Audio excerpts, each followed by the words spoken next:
is just fantastic.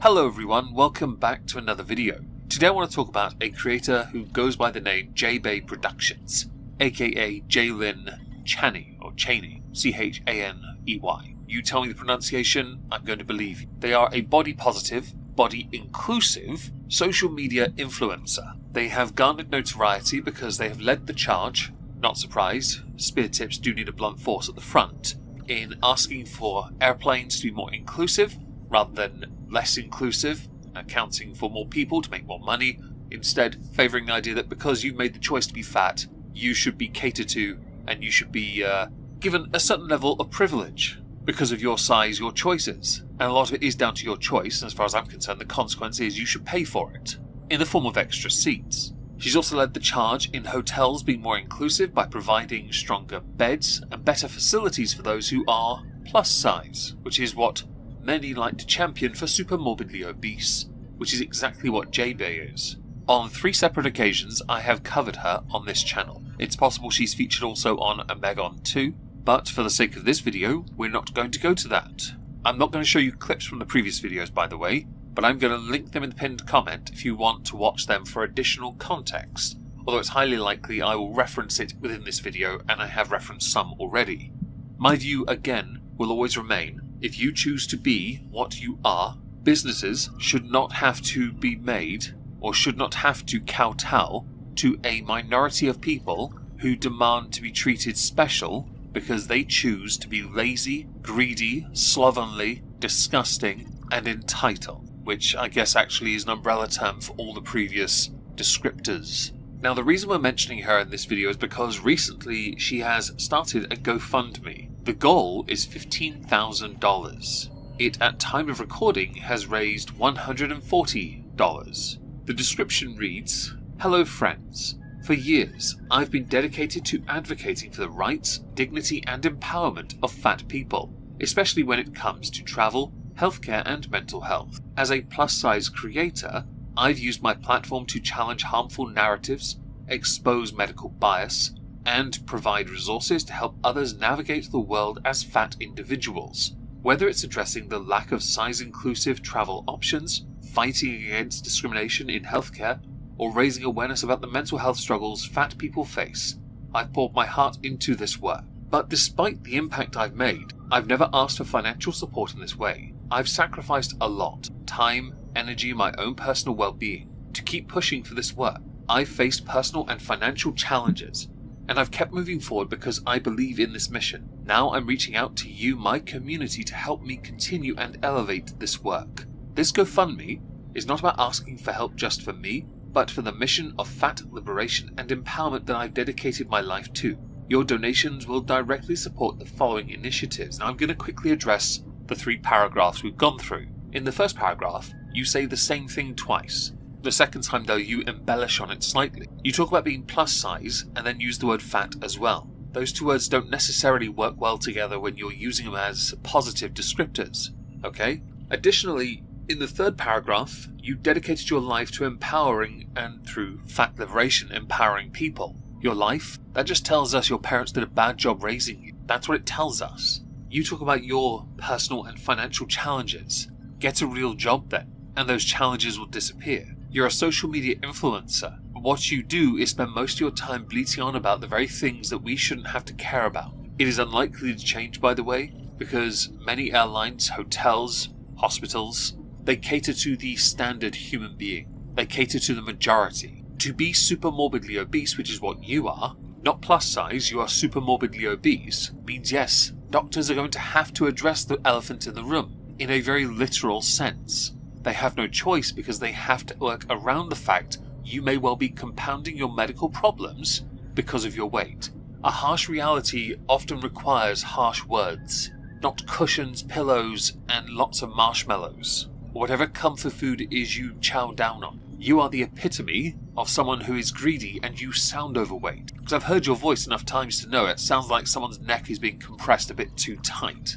Because of the sound of your voice, I can believe you sleep with a CPAP on. The GoFundMe continues with a list of what the donations will be used for, beyond the $140 undoubtedly being spent on the next Uber Eats.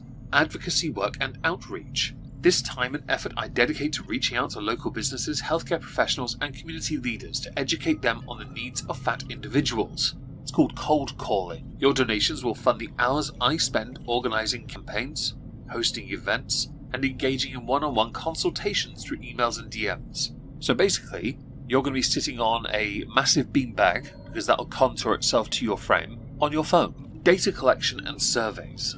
Gathering crucial data through surveys, interviews, and outreach to better understand the experiences of fat individuals in healthcare, travel, and other areas. This will allow me to create resources and advocate for concrete change based on real-world experiences. Reinforced concrete change. Floors crack if they're not properly, strengthened. You say gathering crucial data. The problem you have is a lot of what you do is based on confirmation bias, so I can't imagine your ability to gather data will be all that accurate. You'll just be using any website that doesn't enforce the idea of health being a good thing. And when it comes to hotels and airplanes, of course, travel, you will seek to be appeased by shaming them. Like, what was that airline? Was it Southwest? Some airline that catered to you, loved it. Public advocacy and awareness. Funding materials for advocacy work in public spaces, such as signs, flyers, and banners to challenge fat phobia and raise awareness. Well, you won't be handing those out on foot now, will you? Your support will help on-the-ground campaigns. LOL. Mobility scooters. Including conducting street interviews and interactive demonstrations to engage the public, spark conversations, and provide educational resources in real time. So it's not going to be some Stephen Crowder change my mind debate thing then. Or Charlie Kirk does that as well, doesn't he? No, this is probably going to be an echo chamber thing where you find the right hug box to turn up to. Building free resources. Nothing's free really though, is it? Developing and distributing free resources like guides, articles, and toolkits to help fat individuals navigate the challenges they face. It would be easier to provide them a resource for a month free at the gym. Get your foot in the door and see how you feel. These materials will cover topics like self-advocacy in healthcare, how to travel comfortably and confidently as a plus-size person, and ways to build resilience against fat phobia. Well, your hands are normally quite big if you're larger. You might find putting them over your ears will do you wonders. And then repeating the following chant. La la la la la la, if you're not my order, I don't care, la la la la la, food in mouth, la la la. Amplifying my advocacy work. Supporting my ability to continue as a full-time advocate. This includes covering everyday expenses, like equipment and resources I need to create content, maintain my platform, and keep pushing this mission forward. It will allow me to stay focused on creating impactful, sustainable change without being bogged down by the financial strain of doing it all on my own. Basically, you're really only covering her food, because the majority of what she can do will be done on an iPhone. The tripod is already accounted for, as is the ring light. There is nothing she needs you to cover, so this, to me, comes across as an entitled scam. Why your support matters, oh god, there's more. And there are hashtags at the end too. I've never been the type to ask for donations, and it's not easy for me to do so now. But the truth is, I poured so much of myself into this mission, sacrificing time, money, emotional energy, because I believe in the importance of this work. But to make a bigger impact and take this mission to the next level, I need your help. If you found my content valuable, if you believe in fat liberation, and if you want to see real, lasting change in how fat people are treated in travel, healthcare, and beyond, I ask that you consider donating to this campaign. Every dollar will go toward building a world that's more inclusive, more empathetic, and better overall for fat people. If you can't donate, sharing this with your networks helps just as much. Together we can make an impact. Together we can change the world of fat people for fat people everywhere. Hashtag fuel fat activism. Hashtag fat liberation now.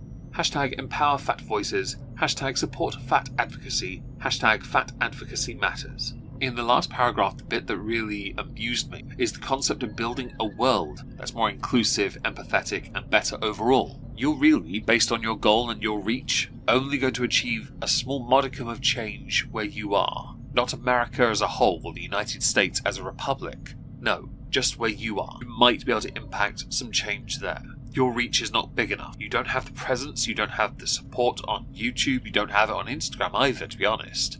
Or any other platform you're using, and I would assume TikTok's right up there. If memory serves, you are in fact on TikTok. You don't have it, nor will you. Other countries and differing cultures look at you with disgust, but they are not holding it back. There was a great example where some rather large ladies went to Japan, and they walked around publicly and they were publicly humiliated. When Chantal Foodie Beauty was in Thailand, she was mocked because someone thought she was pregnant. And then they found out she was fat and they were like, hang on, how do you get that big? This is a growing problem. For you anyway. In reality, it's just people being unwilling to hide behind a filter. Ironically, for those who are this size and use filters heavily. Jaebae is no exception to that.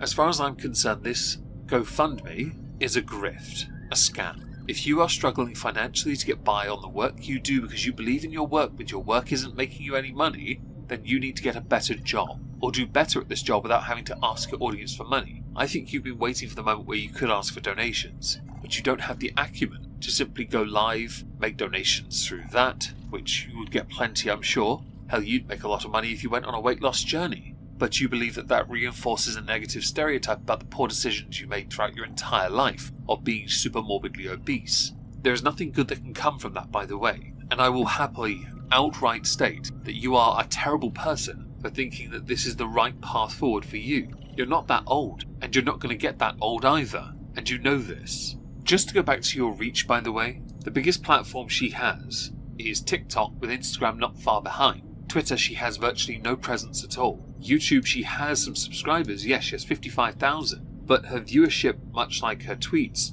is really low. So when I earlier stated she has no reach, it is applicable here. Her viewership on TikTok is diminishing massively, so she doesn't have the reach there either. This comes across as somebody who had briefly gotten somewhere, plateaued, and is now in the decline as a TikTok creator and Instagram creator. I would include Instagram a bit more, but, well, she hides the like to dislike, so we can't, or likes, I guess, only on there, the hearts. So I can't actually see how much engagement she gets on the majority of her posts, but if I scroll down far enough, she gets a couple hundred. I get close to that on, like, a picture of a cat.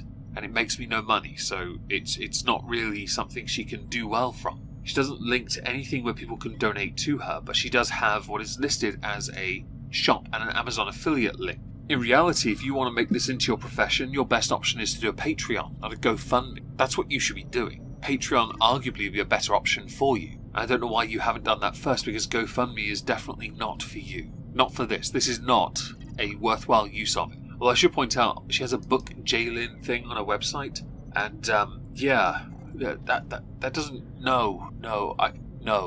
let's not. I don't want voice. That's why I haven't played any video of you in this video. Maybe I should, just at the end. Now, as a final thing, because I'm done with that, sorry, I'm going to be streaming on Twitch later tonight. Some Euro Truck, hopefully. I should be able to. It should be a nice, casual laugh as we drive through the snow. If you're interested, click the link in the pinned comment, hit the follow, it's free, and join us. If not, have a wonderful day. Thank you very much for listening. And do tell me in the comments what you think about this. Please. It'd be great. It boosts engagement and all that.